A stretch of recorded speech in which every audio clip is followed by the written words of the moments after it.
അമ്മമാർക്ക് വേണ്ടി എന്ന ചാനലാണ് ഷുട്ടൂസ് ബ്ലോഗ്. ഇതാ വരൻ ഉറങ്ങുന്നുണ്ട, വരൻ ഉറങ്ങുക. എന്താ ഇവിടുന്ന് ഭക്ഷണം കഴിച്ച് ഇവിടെ ഉറങ്ങുക. ഇതാണ് എനിക്ക് അമ്മമാരോട് പറയാനുള്ള സ്നേഹം കൊടുത്ത് എല്ലാം വശത്താക്കി ശരിയാക്കണം കേട്ടോ. നല്ല ഉറക്കാം. ഞാനിവിടെ തിന്നിട്ട് ഞാനിവിടെ തന്നെയാണ് കിടക്കുന്നുണ്ട്. കിടക്കുന്നൊരു കിടത്തം നോക്ക്. പണ്ടാക്കണ്ട ഓടുന്ന പൂച്ച കിടന്നുറങ്ങാം. ഞാനെന്നെ തടയിൽ കൊടുക്കുക. അപ്പോൾ അതല്ലേ മേരിക്ക് അവസാനത്തെ മേരിക്ക് കളിക്കുന്നുണ്ട് എന്നെ കണ്ടിട്ട്. ഞാനവിടെ വിരിച്ചു കൊടുത്തതാണ് ഉറങ്ങാൻ വേണ്ടിയിട്ട്. കണ്ടില്ലേ, ഇതാണ് എനിക്ക് അമ്മമാരോട് പറയാനുള്ള ഏറ്റവും വലിയ സന്ദേശം. ഇതാണ് നമ്മൾ സ്നേഹം കൊടുക്കുക. അത് ആർക്കാരും കൊടുക്കുക. സ്നേഹം കൊടുത്ത് ചില ഭർത്താക്കന്മാർ എത്രയോ അമ്മമാർ ഞാൻ പറയുന്ന നാട്ടിനെല്ലാം പറയുന്ന ഒന്നിനും സഹകരിക്കൂലപ്പാ, അങ്ങനെ ഇങ്ങനെയാണെന്നില്ല. സഹകരിക്കും. ഇങ്ങനെ സ്നേഹിച്ച് കഴിഞ്ഞാൽ സഹകരിക്കും. അമ്മമാർ പ്രത്യേകം ശ്രദ്ധിക്കുക.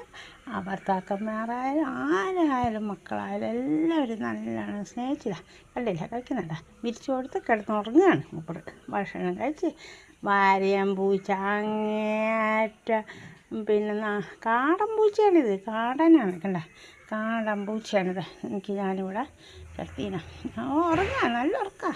എന്നോട് പുന്നാരവും കഴിക്കില്ല. ഇടയ്ക്കിടയ്ക്ക് കൈയെല്ലാം മതിച്ചിട്ടുണ്ട.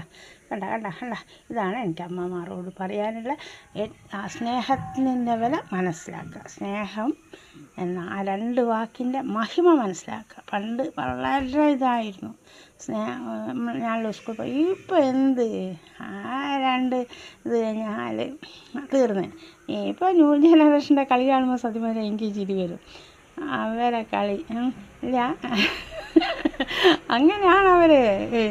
ഇത് ഇങ്ങനെ മനസ്സിലാക്കിയെടുത്ത് നല്ല. പക്ഷെ ഒരു കാര്യമുണ്ട്, ഇപ്പോൾ ഇവനെ ഞാൻ സ്നേഹിക്കുന്നുണ്ട്. ഷുട്ടൂന് ഭയങ്കര ദേഷ്യമാണ്. എന്താക്കാല രണ്ട് മക്കളായിപ്പോൾ. അതാ ഒരു കാടൻ പൂച്ച അമ്മേ എൻ്റെ അടുത്ത് നിൽക്കാത്ത പൂച്ച. ഇതാ ഉറങ്ങാം, നല്ല ഉറക്കാം. അതിനറിയാം ഇവിടെ സേഫാണ് കണ്ട.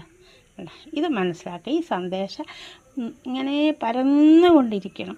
അതാണ് എനിക്ക് പറയാനുള്ളത്. എന്നാൽ ശരി, അടുത്ത വീഡിയോയിൽ കാണുന്നവരേക്കും ബൈ.